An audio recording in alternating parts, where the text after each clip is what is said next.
안녕하세요. 건강만세 딸입니다. 혹시 요즘 몸이 예전 같지 않다는 생각 자주 하시나요? 예전엔 계단 몇 층쯤은 거뜬하게 올라갔는데 요즘은 몇 계단만 올라가도 숨이 차고 허벅지가 뻐근하고 무릎이 시큰거리기도 하죠. 그리고 잘 맞던 바지가 갑자기 꽉 끼거나 단추가 안 잠길 때 순간 이게 무슨 일이지? 하고 깜짝 놀라셨죠? 거울을 볼 때마다 예전엔 평평했던 배가 어느새 둥글게 튀어나온 걸 보면서 아, 나도 나이를 먹었구나 하고 체념하신 적도 있을 겁니다. 그럴 때마다 나이 들면 어쩔 수 없지 하고 그냥 넘기시진 않나요? 그런데요, 사실 나이가 들수록 체지방 관리는 더 중요합니다. 단순히 외모 문제가 아니라 건강과 직결된 문제이기 때문이에요. 특히 나이가 들면 근육이 줄어들고 기초 대사량이 낮아지면서 같은 양을 먹어도 지방이 더 쉽게 쌓입니다. 이게 바로 복부에 지방이 쉽게 쌓이는 이유인데요. 복부 지방은 단순히 보기 싫은 뱃살이 아니라 우리 몸속 장기들 사이에 낀 위험한 내장 지방일 수 있습니다. 이 내장 지방은 단순히 체중 문제를 넘어 당뇨, 고혈압, 심장병, 지방간 같은 무서운 만성 질환의 원인이 되기 때문에 특히 주의가 필요합니다. 또 하나 호르몬 변화도 큰 문제입니다. 나이가 들수록 남성은 테스토스테론, 여성은 에스트로겐 수치가 줄어드는데 이 호르몬들은 단순히 생식 기능만이 아니라 근육 유지, 지방 분해에도 중요한 역할을 합니다. 호르몬이 줄어들면 근육은 더 빨리 줄어들고 그 자리를 지방이 채우기 쉽습니다. 특히 스트레스가 많으면 코티솔이라는 호르몬이 증가하는데 이 호르몬은 복부 지방을 더 쉽게 쌓이게 하는 주범이기도 합니다. 그리고 단순히 살이 찌는 것만이 문제가 아닙니다. 복부 지방이 많으면 혈관이 좁아지고 염증이 생기기 쉽습니다. 혈관이 막히면 혈압이 높아지고 심장과 뇌의 혈액순환이 나빠지면서 심장병이나 뇌졸중 같은 심각한 문제로 이어질 수 있습니다. 또한 복부 지방은 인슐린 저항성을 높여 당뇨병의 위험도 크게 증가시킵니다. 그러니까 이제는 단순히 살 좀 빼야지 하는 수준이 아니라 건강을 지키기 위해 체지방 관리를 진지하게 시작해야 할 때입니다. 그래서 오늘은 중년의 체지방, 이렇게 빼야 안전합니다. 라는 주제로 체지방 관리가 왜 중요한지 그리고 어떻게 하면 건강하게 체지방을 줄일 수 있는지 이야기해 보려고 해요. 끝까지 함께 하시면서 건강한 몸 되찾는 방법 꼭 챙겨가세요. 자, 이제 본격적으로 왜 나이가 들수록 체지방이 더 쉽게 쌓이는지 이야기해 볼까요? 먼저 나이가 들면 근육이 줄어들고 기초 대사량이 떨어지는 건 이미 잘 아실 겁니다. 하지만 단순히 근육이 줄어드는 것만이 문제가 아닙니다. 근육이 줄어들면 우리 몸의 에너지 소비가 급격히 줄어들기 때문에 같은 양을 먹어도 더 많은 칼로리가 지방으로 축적됩니다. 하지만 이게 전부가 아닙니다. 근육이 줄어들면 기본적인 신체 기능도 약해지고 균형 감각이 떨어지며 넘어지기 쉽습니다. 특히 50대 이후에는 낙상이 큰 위험으로 작용할 수 있고 이는 운동 부족으로 이어지며 악순환을 만들게 됩니다. 운동을 피하게 되면 더 많은 지방이 쌓이는 결과로 이어지죠. 그리고 나이가 들수록 체지방이 쉽게 쌓이는 또 다른 이유는 호르몬 변화입니다. 앞에서 테스토스테론과 에스트로겐 얘기를 잠깐 했었죠? 여기서 중요한 점은 이 호르몬들이 단순히 근육량에만 영향을 주는 게 아니라는 겁니다. 테스토스테론은 남성에게는 근육을 유지하고 지방을 분해하는 데 중요한 역할을 하고 에스트로겐은 여성의 뼈와 근육을 보호하는 데 중요한 호르몬입니다. 그런데 이 호르몬이 줄어들면 단순히 근육이 줄어드는 것뿐 아니라 신진대사 자체가 느려지고 지방이 더 쉽게 쌓이는 환경이 됩니다. 또한 호르몬 변화는 지방의 분포에도 큰 영향을 미칩니다. 젊었을 때는 주로 엉덩이, 허벅지 같은 하체에 지방이 쌓이지만 나이가 들면 주로 복부에 지방이 집중됩니다. 이것이 바로 복부 비만, 내장 지방의 주요 원인 중 하나입니다. 그리고 중요한 게 또 하나 있습니다. 바로 스트레스와 관련된 호르몬, 코티솔입니다. 스트레스를 받으면 우리 몸은 코티솔을 분비하는데 이 호르몬은 단기적으로는 생존에 중요한 역할을 하지만 장기적으로는 지방 축적의 주요 원인이 됩니다. 특히 배 주위에 지방을 더 쉽게 쌓이게 만듭니다. 이 코티솔이 문제가 되는 이유는 단순히 지방을 더 쉽게 쌓이게 할 뿐만 아니라 근육을 분해하는 역할도 하기 때문입니다. 근육이 줄어들면 기초 대사량이 떨어지고 결국 더 많은 지방이 쌓이는 악순환이 시작됩니다. 또한 코티솔 수치가 높으면 식욕이 폭발적으로 증가하기도 합니다. 스트레스를 받을 때 자꾸 달달한 음식이나 기름진 음식이 땡기는 것도 바로 이 때문이죠.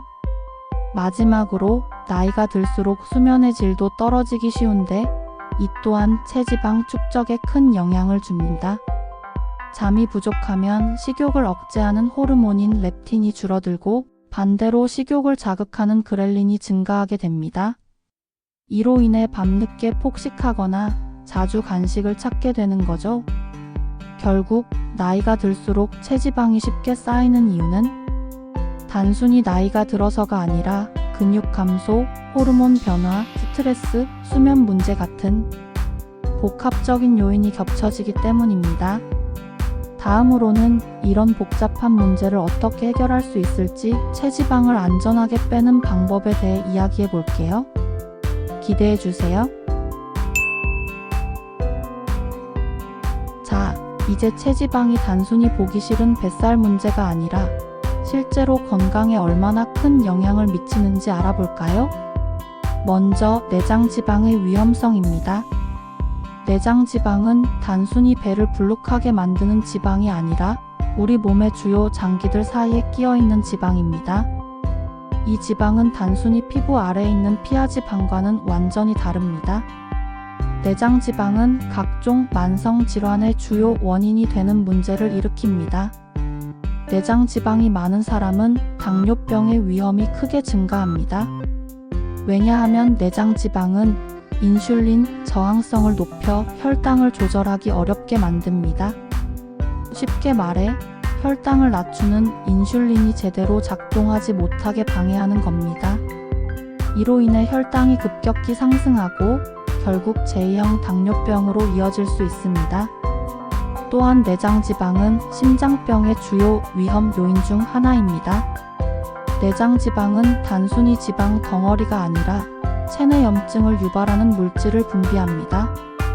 이런 염증 물질들은 혈관 벽을 손상시키고 동맥 경화를 촉진하여 심장병, 뇌졸중 같은 심각한 심혈관 질환의 위험을 크게 높입니다.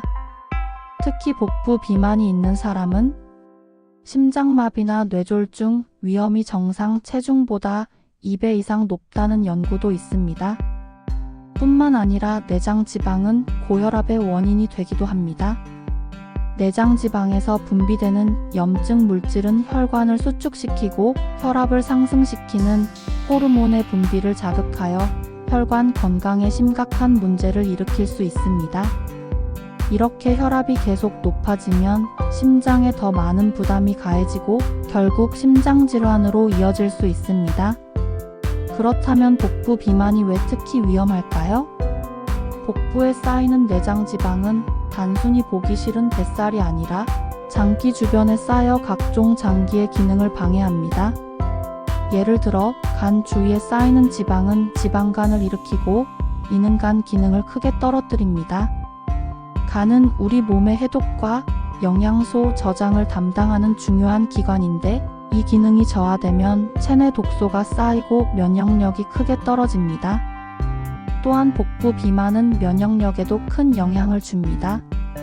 내장지방은 단순히 에너지를 저장하는 역할만 하는 것이 아니라 우리 몸의 면역 시스템에도 깊은 영향을 미칩니다. 내장 지방에서 분비되는 염증 물질은 면역 세포의 기능을 방해하고 감염에 대한 저항력을 크게 약화시킵니다.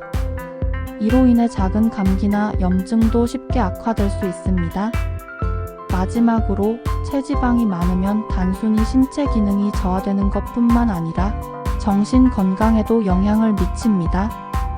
연구에 따르면 내장 지방이 많은 사람은 우울증, 불안감 같은 정신 건강 문제를 겪을 확률이 더 높습니다.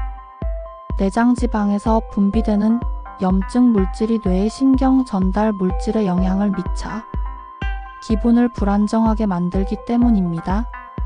결국 내장 지방은 단순히 체중 문제를 넘어 심장, 간, 뇌, 혈관, 그리고 면역 시스템까지 전반적으로 영향을 미치는 위험한 지방입니다.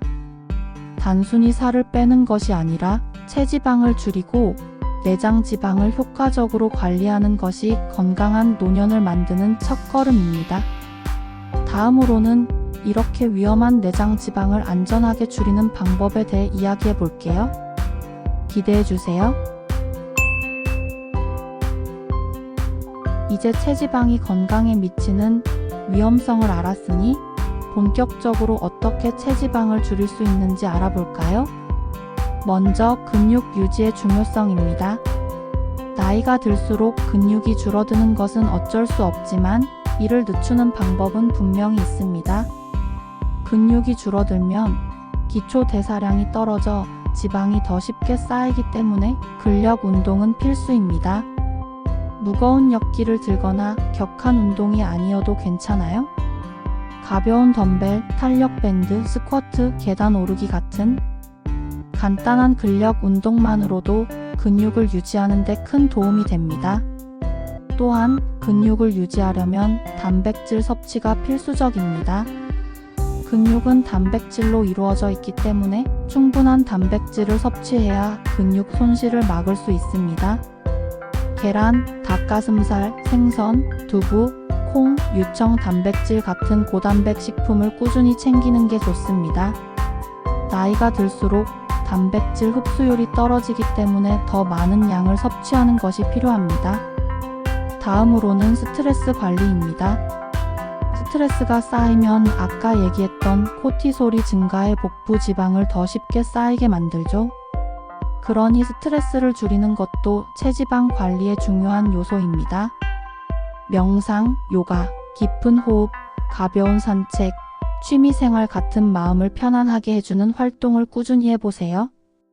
또한 좋아하는 음악을 듣거나 가족과의 시간을 보내는 것도 큰 도움이 됩니다. 그리고 올바른 식단도 매우 중요합니다. 단백질뿐만 아니라 식이섬유와 건강한 지방도 함께 챙겨야 합니다. 식이섬유는 장 건강을 돕고 포만감을 오래 유지하게 해주며 혈당을 안정시켜 지방 축적을 막는 데 도움이 됩니다. 브로콜리, 양배추, 귀리, 현미, 콩류 같은 식이섬유가 풍부한 음식을 자주 드세요. 또한 아보카도, 견과류, 올리브유, 등푸른 생선 같은 건강한 지방도 체내 염증을 줄이고 지방 축적을 막는 데 효과적입니다. 다음으로 유산소 운동입니다. 근력 운동이 근육을 키우는 데 필수라면 유산소 운동은 지방을 직접적으로 태우는 데 효과적입니다. 걷기, 자전거 타기, 수영, 등산 같은 유산소 운동은 심폐 기능을 강화하고 체지방을 연소하는 데 탁월합니다. 특히 걷기는 관절에 무리가 가지 않으면서도 체지방을 꾸준히 줄이는 데 매우 효과적이죠. 매일 30분에서 1시간 정도의 꾸준한 유산소 운동을 추천합니다. 마지막으로 수면의 중요성입니다. 잠이 부족하면 식욕을 억제하는 렙틴이 줄어들고 배고픔을 느끼게 하는 그렐린이 증가합니다. 결국 늦은 밤 폭식이나 야식을 부르는 결과를 초래할 수 있습니다. 또한 수면이 부족하면 코티솔 수치도 올라가기 때문에 복부 지방이 더 쉽게 쌓입니다. 꾸준한 수면 패턴을 유지하고 최소 7, 8시간의 충분한 수면을 취하는 것이 중요합니다. 결국 체지방을 줄이려면 근력 운동, 단백질 섭취, 스트레스 관리, 올바른 식단, 유산소 운동, 충분한 수면이 모두 조화를 이뤄야 합니다. 이 모든 것을 꾸준히 실천하는 것이 체지방을 안전하게 줄이고 건강을 지키는 최선의 방법입니다. 이제 마지막으로 체지방을 줄일 때 흔히 저지르는 실수와 주의할 점에 대해 이야기해 볼게요. 기대해 주세요. 이제 체지방 관리의 중요성과 방법을 함께 알아봤는데요. 결국 가장 중요한 건 작은 변화를 꾸준히 실천하는 겁니다. 단기간에 무리하게 살을 빼는 것보다는 내 몸에 맞는 작은 변화를 꾸준히 이어가는 것이 훨씬 더 건강하고 안전한 방법입니다. 근력 운동, 올바른 식단, 스트레스 관리, 충분한 수면, 이 모든 것이 하나의 습관이 되면 체지방은 자연스럽게 줄어들게 됩니다. 중년의 체지방 관리는 단순히 외모가 아니라 건강과 직결된 문제이기 때문에 오늘 배운 내용들 꼭 기억하시고 실천해 보세요. 건강한 몸을 되찾는 첫걸음, 지금부터 시작해 보세요. 영상이 도움이 되셨다면 구독, 좋아요, 알림 설정으로 함께 해주세요. 여러분의 건강한 내일을 응원합니다. 감사합니다. 건강만세 딸이었습니다.